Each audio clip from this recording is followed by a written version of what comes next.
Ce restaurant, le Hong Kong, à Remire-Montjoly, ne reçoit plus aucun client depuis 2 jours. Date de sa fermeture par décision administrative. Vous voulez pas répondre à une question, madame? Les propriétaires semblent bien embarrassés au vu de notre caméra. Et pour cause, fermé pour manque d'hygiène. C'est un ouvrier venu travailler dans ce snack qui a pris ses photos et provoqué l'alerte. Voici ce qu'il a découvert. Des cafards et des vers un peu partout dans la cuisine. De la viande découpée à même le sol. Aucun plan de travail. Pire encore, la viande stockée dans les toilettes. Ces hommes mangeaient parfois au Hong Kong. Beaucoup d'entre eux ont déjà été malades après un repas dans ce snack. Je prenais riz cantonais spécial poulet.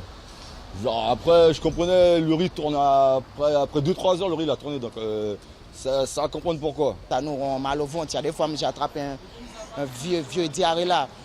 Et après, ça ne me rassure pas de manger dans les restaurants chinois. Après, ils sont pas tous pareils, c'est clair. On peut mettre tous les Chinois dans le même sac. Mais eux, à porte B, hein, ça dégage. Le service de l'alimentation à Cayenne est en charge des contrôles sanitaires dans les restaurants.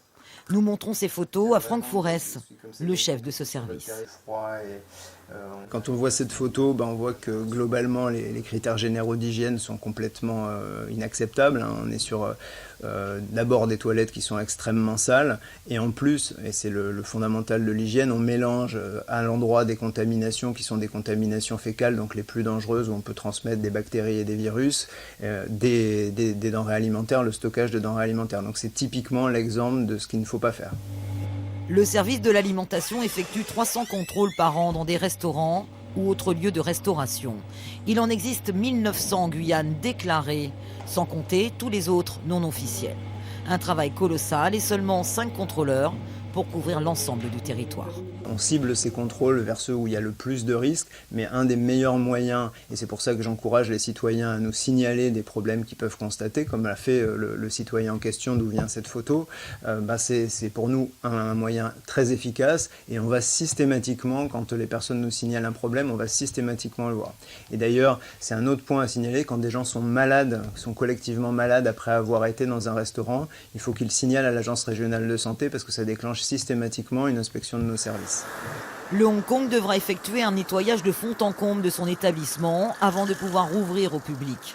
Pour le moment, c'est une entreprise chargée de vidanger qui est intervenue. Nous n'avons pas pu rentrer dans le restaurant, mais selon les ouvriers, la tâche est immense. Les patrons ne semblent pas pour autant avoir pris la mesure des éventuelles conséquences sur la santé de leurs clients. Je viens filmer parce que le snack a été... Non, c'est juste pour travaux. Oui, mais c'est pour des raisons d'hygiène que ça va fermer. Non, c'est pas pour ça. Ah ben si, je sais. Non, c'est pas pour ça, c'est juste pour les travaux là. On va déboucher, on va ouvrir la semaine prochaine. Ouvrir dès la semaine prochaine, dit-il. Pas si sûr, au vu de la saleté qui règne dans l'établissement. Combien sont-ils ces restaurants en Guyane à avoir des cuisines dans un tel état? Mais même la cuisine là, va voir la cuisine là.